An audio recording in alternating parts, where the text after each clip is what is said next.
It was around midsummer last year when I did my first garden tour, so I thought, why not do it again? So we are starting off here at the raspberry bed, which is buzzing with bees.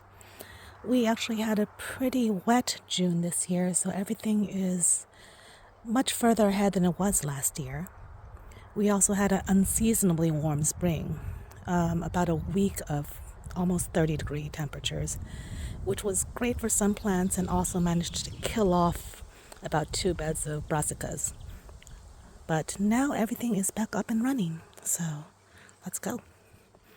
Here we have all the raspberries again. They actually need to be cleared up a bit. They've gone completely wild. There's the rose again. So here is the vegetable garden. It's 3 rows of about 40 beds altogether. Each bed is the size of a Euro pallet cover. I added in that 3rd row at the end of last summer. And hopefully this will give us enough vegetables for this year. We have some bay laurel seedlings down here, some pelargoniums. This is the bed of leaf lettuce for cutting, along with some volunteer tomato seedlings in there. Over on that side, we have some volunteer potato seedlings along with the Swiss chard and barrage. On this side, we have some fruit trees. Here's the olive one in front, the lemon tree in the middle, and a fig tree at the left. We have 2 beds of strawberries here that are starting to go crazy with fruit. I need to net them soon before the birds get to them. Here's a bed of 3 different kinds of kale. One did much better than the other 2, so they all need to be respaced. 2 more beds of strawberries. Our first bed of carrots. We did really well on carrots last year. We still have some left, so by the time these are mature, we'll be starting the new batch and having finished off the old.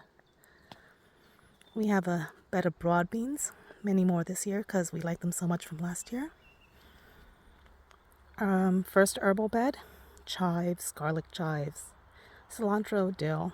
They're still small, but they'll pop up in the next few weeks. Here's a currant bush. Our first bed of onions for storage. We actually made it through the whole year with last year's onions, so that's cool. About 3 different kinds of beetroot, including the seed we saved from last year for the golden beets. We have some baby amaranth of 3 different colors popping up here. Here's some shallots interspersed with calendula flowers. And here is the asparagus and strawberry bed. We are now in year 4. I did manage to harvest a few stalks this year, and that was very exciting. Next year should be much better. We have some baby watermelon and cucumber and general melon cucurbit seeds down there.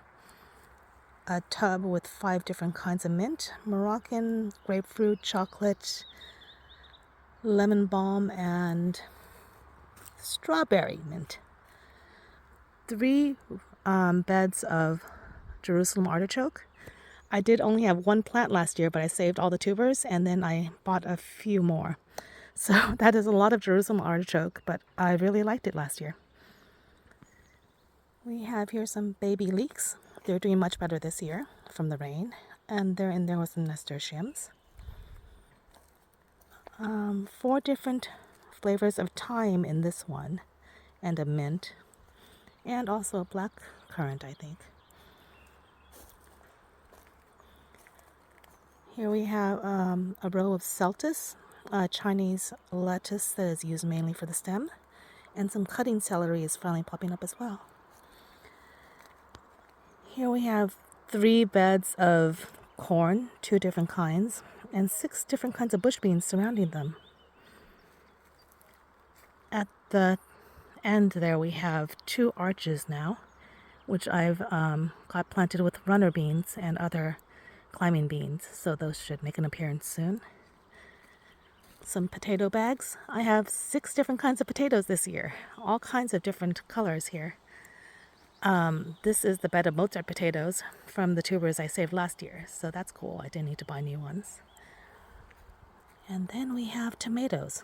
I bought 4 plants from the garden center, and around them are also some planted tomatoes from seedlings that I started myself.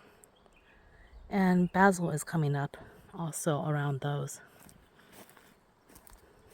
They have some really pretty flowers on them. Here is the gooseberry again, the pear tree, the apple tree. Those are from last year. The cherry tree from last year is doing better, still small. And then, of course, all the fruit bushes over there. Past the potatoes, we have the salsify and scorzonera from last year that I did not actually get around to harvesting. They have gone to flower but are apparently still edible. So I will be trying that this week. We have some elephant garlic. I had to order these from Ireland because I couldn't find anyone selling them in Finland. This is my Asian vegetable bed, which I'm pretty happy about. We have pak choi, broccoli rabe, choy sum, and I forgot the other one, but they're all from, they're basically what you'd find in the Asian vegetable store. This was the bed that actually got sun-scorched the first time I tried to plant it because the weather was so hot and I had to start over again, but then it got really rainy, so that was great for them. This bed is supposed to be for Malabar spinach, but I think we also have some volunteer potatoes in here. Here we have some lavender and rosemary and some German chamomile coming up. More potato bags. I'm really hoping to get enough potatoes this year because last year we only had enough for half the winter. So I figured if I double that amount, we should be coming in pretty well. 2 beds of peas. They're doing very well. We should be seeing a lot of them in the next couple weeks. I'm hoping to freeze a bunch of these too for the winter. More carrots. This is something of a dud. I did plant 3 different kinds of spring onion here, but they just did not even try to come up. I'll give it another week and possibly plant some other things in here as well. The perennial garlic is doing very well, so I'll probably be using this pretty soon. We have some Egyptian walking onion here and some oca. That's new for this year. They make edible tubers. I have no idea what they taste like, but we'll find out. Here's the weird herb bed with the mushroom herb and the olive herb, and also some lemon verbena in back, which is not weird, but still. And more mint. We have cat mint, yerba buena, and I don't know what's back there actually. I'm gonna have to look that up later. Oregano, sage. And then some unweeded strawberries that really need to get done soon. And we'll end with some scented pelargoniums. So thank you very much for watching and have a happy midsummer, everyone.